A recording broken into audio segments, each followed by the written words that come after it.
National Nutrition Natural Health Reviews. 3 minutes of the latest naturopathic info with Canada's leading nutrition experts. Watch, learn, and get healthy naturally. Hey there, Naturopathic Doctor Jonathan Beatty here, health expert at Nationalnutrition.ca. Low testosterone is a condition that affects men as they age. It can be very detrimental because testosterone is essentially, it's a type of growth hormone. It's needed for all of our cells in our bodies to grow and function appropriately. And when our testosterone levels begin to drop off, so does our health. And we're not just talking about libido, we're talking about health overall. You'll see things like changes in skin, loss of elasticity of the skin. Yes, loss of libido, but loss of energy overall. You can see changes in the quality of hair and, just overall, recovery from exercise even gets impaired. So this is why oftentimes as people age, they begin to slow down because of these drop-offs in their very important hormones. In men, we call this andropause. It's very similar to the female menopause, which is basically the loss of hormone production with aging that leads to the sort of slow degeneration of the body. So when considering testosterone, you need to consider two things: overall testosterone level, as well as what we call the free testosterone. Testosterone is only functional in the human body when it's free. And this is a problem because the majority of testosterone in people is actually bound to something we call sex hormone binding globulin. It's a protein that helps us transport testosterone all over the body. The trouble is when it binds too much of our testosterone, we don't have any left for our cells to actually respond to. So it doesn't have the same action in our body that we need. So just getting your testosterone tested isn't very helpful.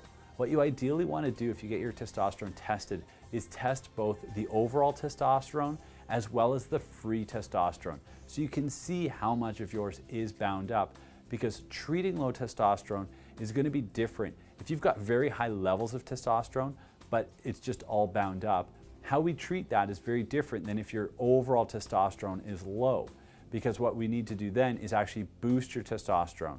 Whereas if your testosterone is adequate, but it's just bound up, all we have to do is manage the binding rate. So reducing that sex hormone binding globulin is more important for people in that position. And this is also why sometimes when men will, supplement with testosterone, they don't see the effects they would expect because their body just binds it all up on them.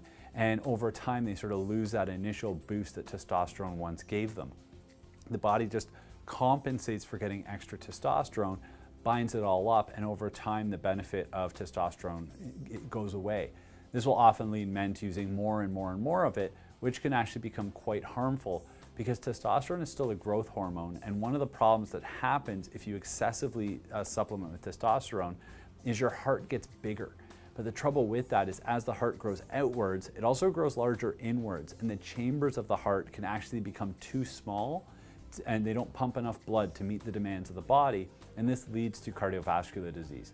This is one of the major problems and dangers with steroid use, and typically when we're talking steroid use, we're talking about the use of testosterone as a steroid, which is one of the steroid hormones. So this is why, again, I don't typically recommend supplementing with large amounts of testosterone because, it can be problematic. Yes, your energy goes up, but over time you're actually developing cardiovascular disease, and that can be very problematic. What I like to do instead for testosterone management is work on how the body responds to testosterone. There's a herb out there called Tribulus Terrestris, sometimes called Bulgarian tribulus or Bulgarian puncture vine. It's a very effective herb, not necessarily at raising testosterone levels, but raising the number of testosterone receptors. It makes your body and your muscles more sensitive to the testosterone levels that you do have. So even if you have low testosterone, it allows your body to respond to it more effectively so that the low testosterone levels don't matter as much. You'll start to see all those health things like dry skin and low energy just go away because of your increased responsiveness to the low levels of testosterone you have. Additionally, I also recommend supplementing with, essential fatty acids, things that are high in cholesterol, high in fish oils.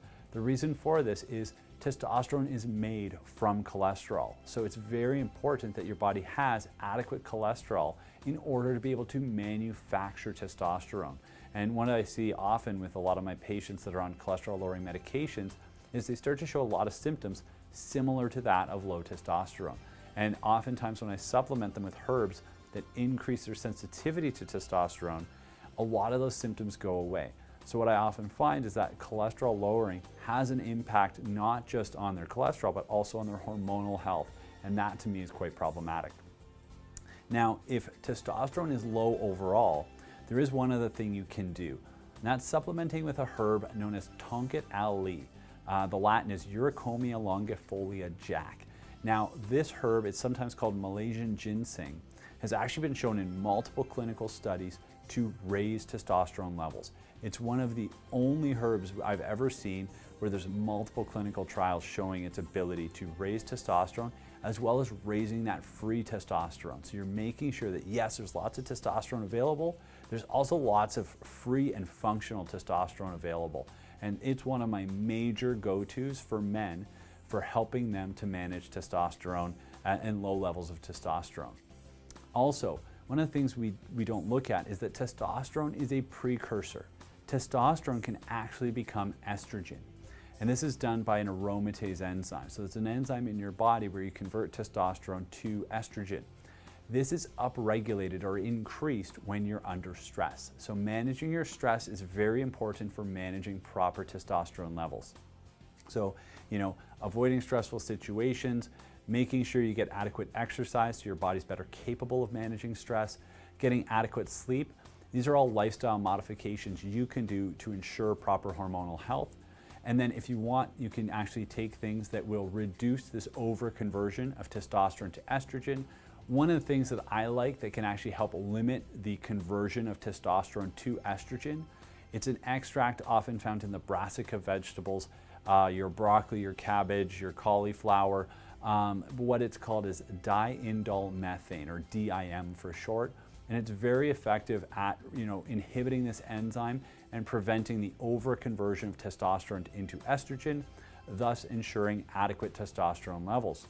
So if you or someone you know suffers from low testosterone, I hope you've learned something from this video, and if it's somebody you know, please share it with them so they can get the help that they need. Check out more of our videos, subscribe, and if you have any questions at all, please post them below. And always remember, knowledge is health.